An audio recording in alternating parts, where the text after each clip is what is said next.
Iran की nuclear site पर हमला हुआ है और ये सिर्फ एक हमला नहीं बल्कि बता दें कि पूरी दुनिया के लिए एक सबसे बड़ी चेतावनी भी है, क्योंकि बता दें कि इस बार निशाना कोई सैन्य बेस नहीं बल्कि परमाणु कार्यक्रम से जुड़े वो ठिकाने हैं जहां से न्यूक्लियर फ्यूल और आगे चलकर न्यूक्लियर हथियार तक का रास्ता निकलता है। और अगर ये हमले सही साबित होते हैं तो बता दें कि ये सिर्फ मिडिल ईस्ट ही नहीं बल्कि पूरी दुनिया को एक खतरनाक न्यूक्लियर संकट की तरफ धकेल भी सकता है। ईरान के सरकारी मीडिया और एजेंसियों के मुताबिक जो सबसे बड़ा हमला हुआ है वो हुआ है खोदाब हैवी वाटर कॉम्प्लेक्स, जो कि अराक हैवी वाटर रिएक्टर के नाम से भी जाना जाता है। ये ईरान के मध्य हिस्से में स्थित है और रिपोर्ट्स ये कहती है और रिपोर्ट्स में ये दावा किया गया कि यहाँ 2 फेज में हमला हुआ, करीब 10 बार स्ट्राइक की गई। हमले के बाद काले धुएं का गुब्बार देखा गया। इसके अलावा बता दें कि नतांज परमाणु केंद्र को भी निशाना बनाए जाने का दावा भी सामने आया है।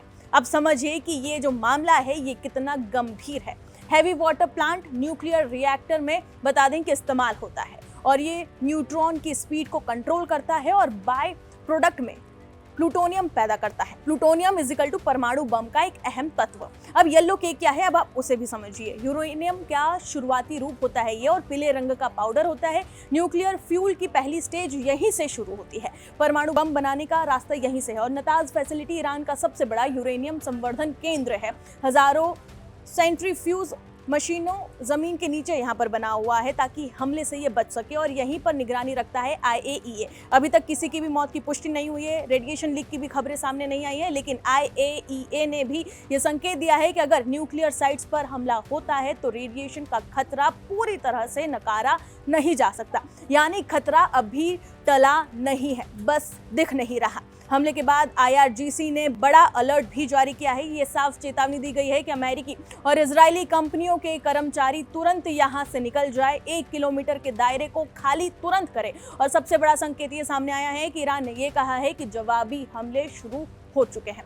तो पूरी तस्वीर क्या कहती है? ईरान के न्यूक्लियर इंफ्रास्ट्रक्चर पर सीधा हमला हुआ है। हैवी वाटर और येलो केक दोनों क्रिटिकल स्टेज टारगेट पर है। नतांज जैसे कोर एनरिचमेंट सेंटर तक खतरा पहुंच चुका है। यानी ये सिर्फ एक जंग नहीं बल्कि न्यूक्लियर इकोसिस्टम पर हमले शुरू हो चुके हैं। अब दुनिया के सामने सबसे बड़ा सवाल यही है कि क्या ये हमला यहीं रुक जाएगा या फिर ये एक बड़े न्यूक्लियर टकराव की शुरुआत होने वाली है। क्योंकि अगर परमाणु ठिकाने जंग का हिस्सा बन गए तो इसका असर सीमाओं पर नहीं बल्कि पूरी दुनिया में महसूस होगा। फिलहाल इस रिपोर्ट में इतना ही। बाकी तमाम खबरों के लिए आप जुड़े रहे जी न्यूज़ के साथ।